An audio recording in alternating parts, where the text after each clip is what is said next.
Hello and welcome. My name's Kathy A, and today I thought I'd share with you my recipe for cranberry sauce. And this is a special recipe. It's not your basic sugar water and cranberries bubbled for 30 minutes, one and done. We've added a few other ingredients to make it just a little bit special.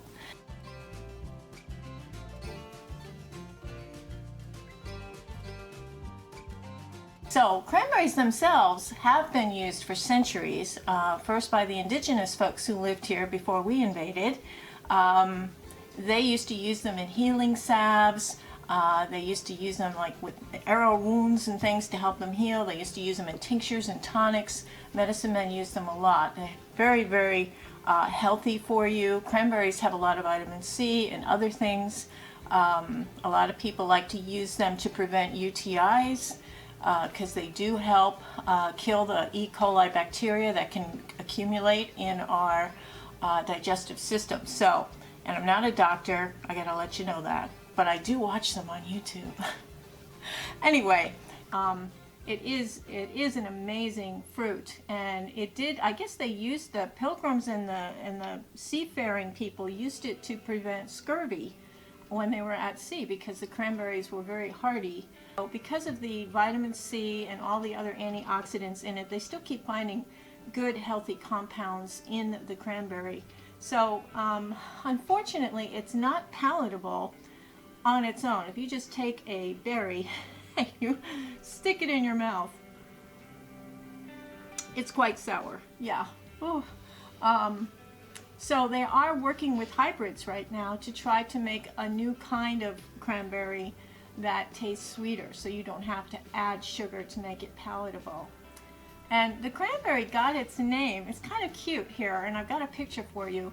The cranberry got its name from the settlers who, in the springtime, when the cranberries are in their blooming phase, you know, the blossom phase of the plant, the blossom of this looks exactly like the head of a crane. And I'm going to show you a picture of the crane with the blossoms, and you can see what I mean. And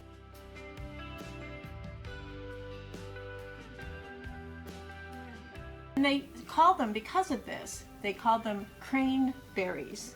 And then this, over time, has been changed to cranberries.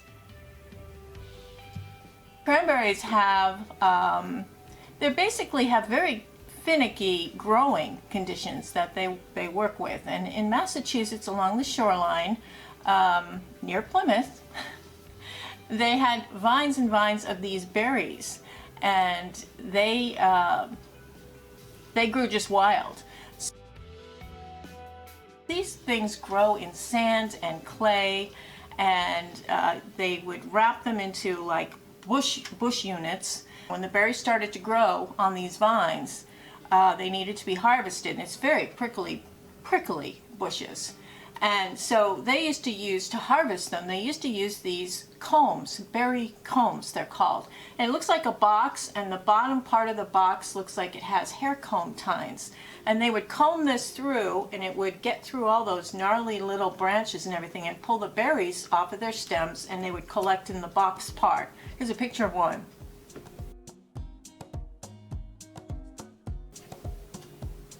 Now they came up with an ingenious way to harvest in another way, and grand scale. I mean, at one time there were over 100,000 acres of cranberry farmers' land. So I mean, it's quite a big industry there in Massachusetts. They do need that sandy soil though, with little to no nutrients in it. I think they add some fertilizer each year, nitrogen and something else, but that's science stuff. I don't know all that, but I do know that what they decided to do is they have a swimming pool around the bushes, and at harvest time they fill the swimming pool with water, so it goes just above the cranberries' tallest vines. And then they had these machines where they would beat or shake the bushes to release the berries from the stems, and then the berries would float to the top because they're like little buoys. And it's really quite a magnificent sight. And the Edaville Railroad, which is down in that area of Massachusetts, when they have the harvest season in September, they show the berries all floating at the top of this water, and then they take these giant nets and kind of reel them all in. And that's how they pretty much harvest cranberries.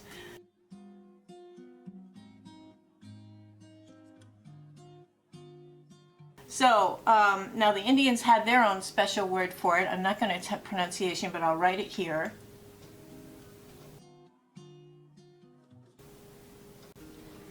And they, of course, used cranberries to also to preserve venison, because in that area of the country, those particular tribes hunted deer.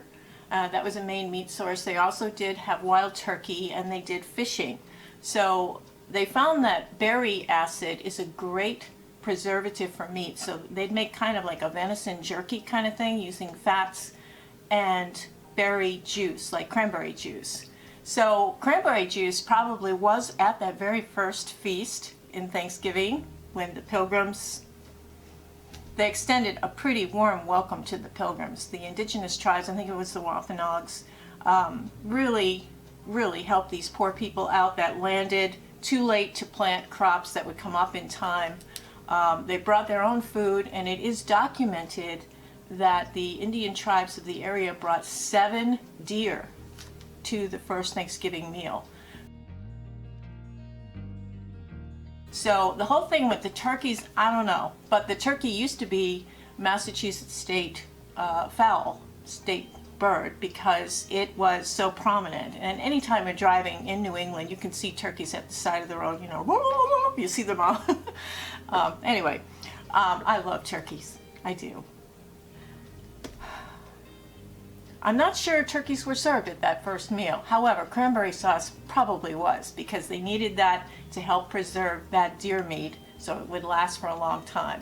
So I'm going to teach you how to cook cranberry sauce. It is so freaking easy, really easy. You don't even really need a recipe. It's that easy. So the first thing you need is I have 2 cups of water, and I'm going to have 2 cups of sugar. I'm going to pour this in here.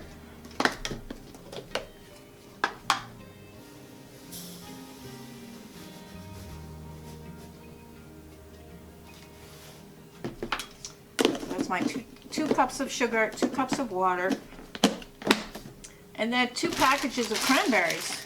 You can actually just use that, and you know, it'll be done. So what I do is I have a large saucepan, so I put the sugar in, and I put the water in, and we're going to simmer this on the stove until the sugar is dissolved. So I'm going to go do that now, and we're going to prepare our cranberries for cooking into this syrupy sauce that we're going to create. So we're going to just simmer this on a medium heat until it starts bubbling, and then we're going to add our cranberries and other fruits and spices. Be right back. So before we begin preparing our food, I always believe in clean hands and hair pulled back. So I'm going to just tie my hair back here so it doesn't get in the food. Nothing worse than biting into something somebody has made for you. There's a piece of hair in it, and I've run into this several times. Now in the old days, 1600s, they created a uniform for chefs, because chefs were very special people, especially in France. And it was a French chef who created the uniform for the chef. Now they had levels of authority in the kitchen, and the person who knew the most about all the foods and food preparation and food storage was the master chef. And he or she had the tallest hat with the most ruffles in it. The ruffles represented knowing how to do a lot of recipes. Now, nowadays, chefs will wear skull caps, baseball caps, shorter chef hats, but the original is kind of cool, and I like that. I think it's pretty neat. Let me just put this over.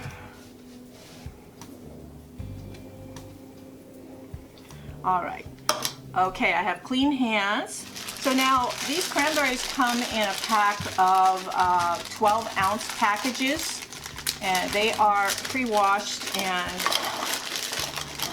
let's see how many there are. It looks like there's about 3 cups here in a 12-ounce. Yeah, it looks to be about 3 cups. So if you're into the measures, it's about 3 to 3.5 cups of cranberries. Now I put them in a colander, and the first thing I like to do is I like to look them over and pull out any little pieces of stem that might be on them, and also if any of them are smushed or look like they have, you know, gone past, or they're really wrinkly. I just go through them all and make sure they're okay. Got some bruised ones here. If it's really mushy, you want to take them out. So just go through them and just lightly check that they're okay. Got a few of them in here that are problem children. And, you know, also you want to just, you know, sometimes there's little stems on them. They're better and better each year about removing the stems when they harvest. But I like to just double check because I don't like to bite into a stem when I'm eating my cranberry sauce. All right, so that's the first one. And now we're going to use the second bag. You can 1/2 this recipe if you like. I make more because I can, and when you're canning things, you tend to use a little bit more of a bulk amount. So this is the Ocean Spray ones. It doesn't matter what brand it is. These people are kind of a unit of several different farmers. Right now I think there's about 40 to 50,000 acres of property that's used for cranberry harvest in Massachusetts at this time. It's a little bit less than it used to be. So again, I'm just going to go through and pull out the bad guys and look for stems. Okay. All right, so we have our cranberries here, and you can either put them in a colander and rinse them off, but I like to rinse them off anyway. Not only because I don't trust that they did it when they prepackaged, but I had my gnarly hands in here, and I like to rinse them off. I really like to be a hygienic chef. So I'm going to rinse them off by running them underwater, putting them in here, and I'll be right back.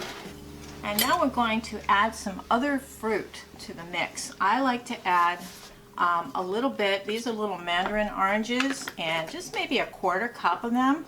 I'm going to chop them down though, so they're just a little bit smaller in size. Make sure they're drained. Any fruit that you use, make sure it's drained. And, you know, just chop it down so it's just small, smaller than the cranberries. And I like using the canned mandarin oranges. I think it adds a little bit of nice little citrus flavor to the berries. So I'm just going to chop those up and stick them in there. Now I also use 1 Bosc pear. You can use any kind of pear you want, but I basically peel it. I'm peeling it, and I'm going to chop it up and dice it up into little pieces and add it to this mix here. Just 1 pear. And I have my little waste bucket over here. And these are washed, of course. Okay.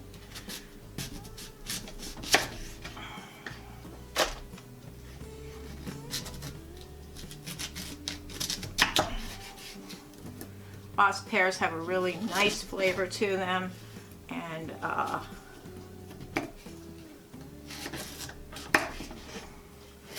you can slice them up, take out the seeds, and then put them in. Again, you want to make them as small as possible, smaller than the berries themselves, and then just add it in to the mix. Now, this part of it is a little labor intensive, but that's really the worst it gets. Okay, also we're going to 1 apple, and I like Macintosh, but you can use any kind of apple you have around. I'm going to do the same thing. I'm going to peel it, and we're going to chop it up. It used to be an old thing, if you could take the peel off an apple in one go and throw the peel over your head while you're thinking about who your dream spouse will be, it would form the letter of the first name of your beau. That is not an intent of mine at this time, so I'm just going to leave that off. Alright, I'm going to do the same thing here. We're just going to cut our apple core it and dice it.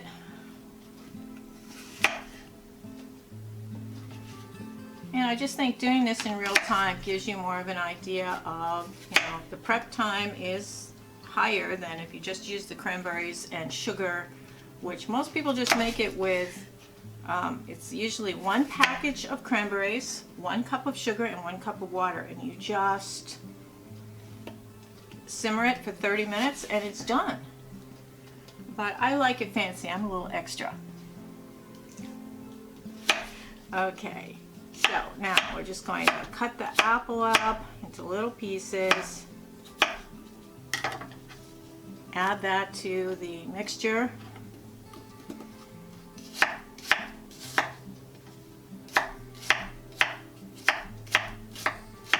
No rhyme or reason, just so that they're smaller than the berries or about the same size as the berries.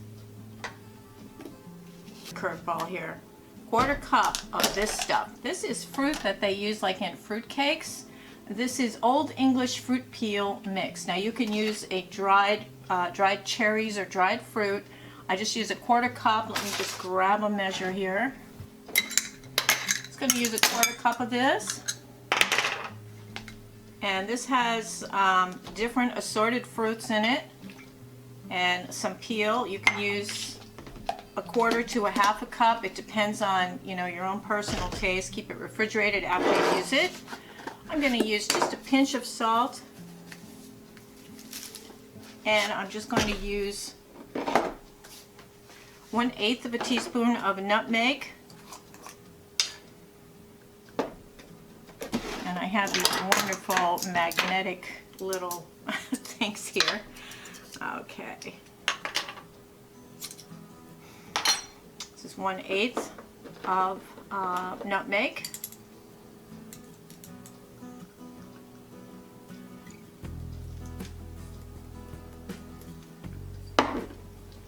Just going to sprinkle that over the top. And we're going to use a 1/2 teaspoon of cinnamon.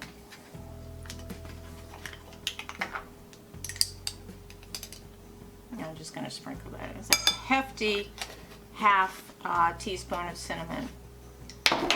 Now I'm going to mix all this together in a big bowl. I meant for that to be the big bowl, but okay. So we're going to mix all of this together so that it's well dispersed, the spices, the different fruits, and the cranberries.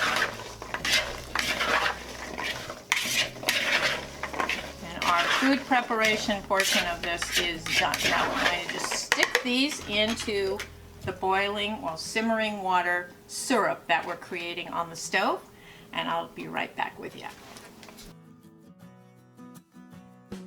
All right, so we're basically creating, by dissolving that sugar in the water, we're basically creating a simple syrup. So we're going to add our cranberries to this. Ready?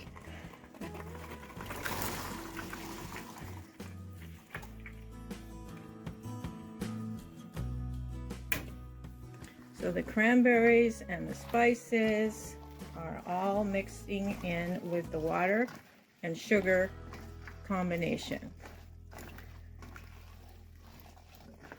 Make sure it's all saturated in there.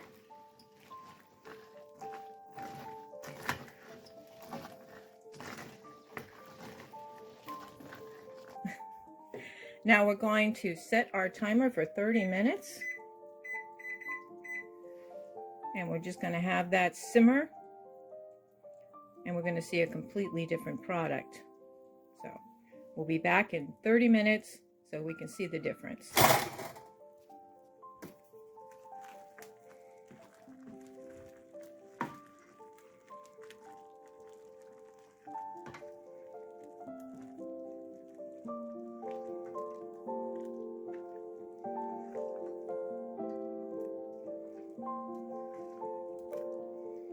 You can see there's already kind of a change in the consistency of the cranberries. They're starting to look a little bit more like cranberry sauce. All right, I think we're pretty much there. There's a couple little stubborn ones there. I'm just going to crush them down with my spoon, pop them that way. If they won't pop on their own, I'm going to pop them. But this looks a lot more like cranberry sauce than it did before. So let me just pop some of these leftover cranberries here, these stubborn fellas. The young ones that are white usually take a little longer to pop. And there were a lot of white ones in this particular couple of bags that I got. So, but this is what it should look like when it's ready. So we're going to take it off the stove and we're going to let it rest for just a little while. Okay then. I don't know if you can see this, but it looks pretty good. We've got our cranberry sauce. Now we're going to use these, a lot of people call them jelly jars. These are little 8-ounce jars, and they have a little spot on them here where you can put a label, which thusly you can do it later, but for now we're just going to be filling the jars, and we're going to top them with one of these toppers that has a rubber seal going around the edge, and then we're going to secure that on with one of these lids. Now to help the process, I have some very hot water here, and I'm going to pour it over these toppers with the rubber, and that will loosen up the rubber adhesive band around the edge, and that will help it adhere to the jar. So we're going to fill our jars, and then this is a handy tool. It's a little jar filler. I don't know what its name is, a funnel, a tunnel. So we're going to, now you can use a spoon and just pour it in. Now you want to leave at least a 1/4 distance from the top. Okay, 1/4 distance, at least 1/2 inch to 1/4 of an inch. And what I like to do is I like to go like that, and that kind of takes the air bubbles out. We also have an actual instrument that you put in, and that will take out any bubbles, any air bubbles.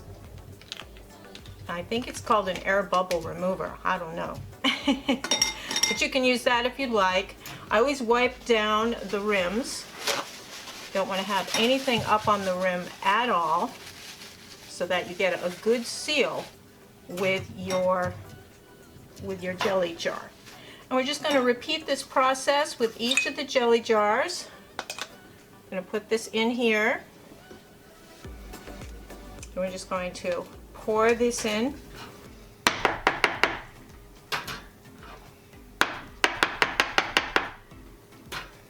Okay. Now the next process is to take this warmed sealer cap and put it right over the top, and take a lid, and we're just going to secure it on there, not too tight, but just finger tight, and that'll be ready to go in our water bath.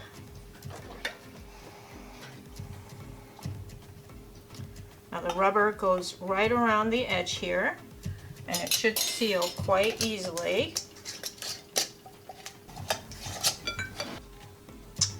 Okay, now each of these are going to go into our large pot of water.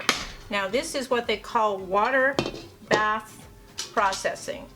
It has a little stand inside that goes at the bottom, and then each of these will go in. But first we have to fill this with water and get the water boiling, and then we're going to stack all of these in, put a cover on it, and we're going to cook that for 15 minutes.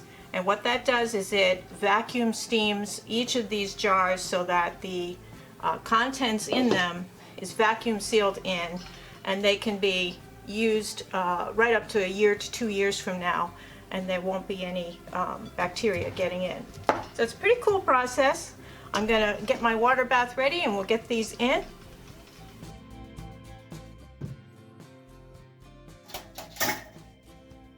Okay, once you've got your water boiling, I'm just going to grab each one of these, and you're going to stick it in the water. Jams upright, don't let them fall over. Got a rolling boil here.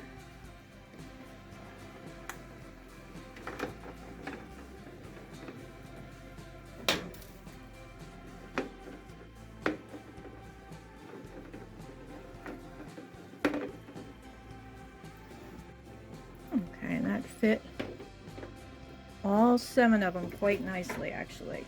We're going to cover this, and we're going to give it a bath for 15 minutes. All right, 15 minutes. Here I am. Oops. Let me put my hat on. Alrighty, here we go. Oh, all right. Okay, so we have just taken these out of the canner pot, and we are going to remove the lids and wipe them down and let them set for at least a couple of hours. They got to cool to room temperature, and in that process there's a center little dot that's going to pop up, and that means that they are vacuum sealed and ready to give as gifts, basically, and they will last 1 to 2 years before you have to worry about them spoiling. So what I'm going to do is I'm going to remove the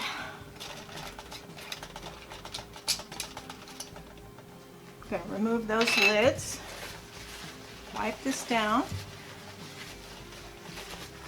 and with a towel I'm just going to lift this up, stick it here to cool. Now a lot of canners will leave their canned goods without the round lid around the edge, but I don't like to do that. I like to decorate. Later on I'm going to decorate with fabric over the top and then close this over. I'm going to wrap it in some twine, or you can put like little berries on the top, or you can put a couple of autumn leaves. There's just, you know, endless things. Now the front of this has a space where you can put a label, which we'll do when it's cooled down. But I just put cranberry, spiced cranberry on there, and on the top they give you labels for the top as well, and you can write the year, or, you know, to Davy or whatever on the top, and that will go on the top or on the very bottom of the jelly jar. So again, the recipe that I just gave you, that we just did, makes 7 jars, and that's because there's extra fruit in there. Usually it's only about 6. So I'm just going to take it here, very carefully remove the lid,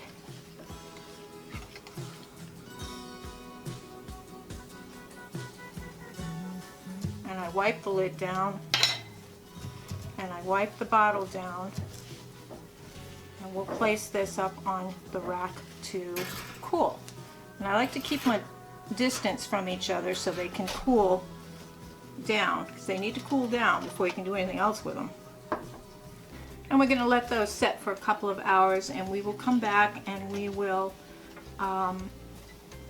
decorate the jars. And here is what the jars look like.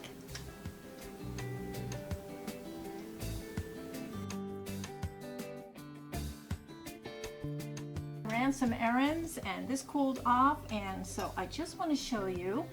I took some of these labels that come with the jars, if you get a pack of 12 jars, and I just wrote spiced cranberry on it, and then I just put it right there on that spot that's built in right into the thing.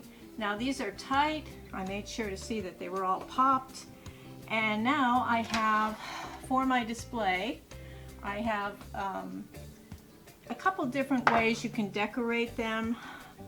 A lot of simplest, just take a piece of fabric, and I just bought like a half yard of fabric at Joann's, and has what looks like cranberries on it. Could be cherries, I don't know. And I just put the lid and I screwed it on the top there.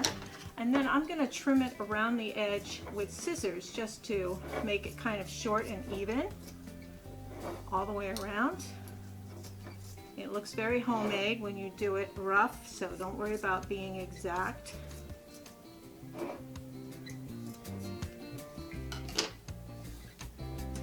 So this is one way that you can decorate the jar, and then you can just give it this way to the people. They would open the lid, pop open the other part with a can opener, and they can then just use the lid with that as the top and then screw it all back together after they use it, if they don't use the whole thing at once. But I like to add like a little bit of pizzazz to it. So I have different color leaves that I use for the tops if it's Thanksgiving. And you could just use something simple like double-sided tape, or you can use hot glue. I just put a piece of double-sided tape on the back of one of these leaves. I stick it right on there, put it on the top. This is a really nice presentation. Now if you really want to take it to another level, I bought these at Dollar Tree. They look like cranberries. So you can actually put some of these, put a couple of these underneath them. These are the double-sided tapes. Now put one here right underneath this, and maybe another one here underneath these bottom berries. Peel off the back, and I'm going to stick these to the leaf. You know, there's something interesting about cranberries that you may or may not know. There we go. You just stick that on there. And we have cranberries. How many cranberries do you think it takes to make 1 gallon of cranberry juice? 4,400 cranberries to make 1 gallon of juice. So if you go into the store and you see a gallon, it says 100% juice, have a look at that label, because cranberry juice is just part of that. They have apple juice and pear juice and all kinds of other stuff in there with the cranberry juice. It's not, there's probably maybe a third of it is cranberry juice and the rest is filler juices. So I think I'm going to put a leaf on this last one.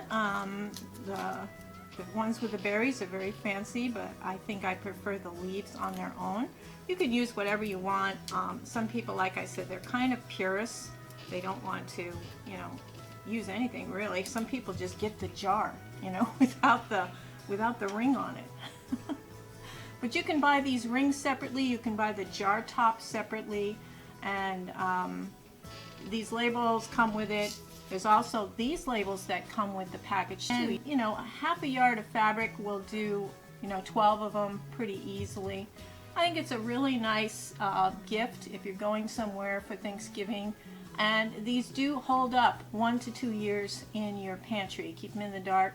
After you open them, refrigerate them, they're good for a week after you open them. So I hope you all enjoy your Thanksgiving, and I hope this has been helpful for you. Oh, my hat.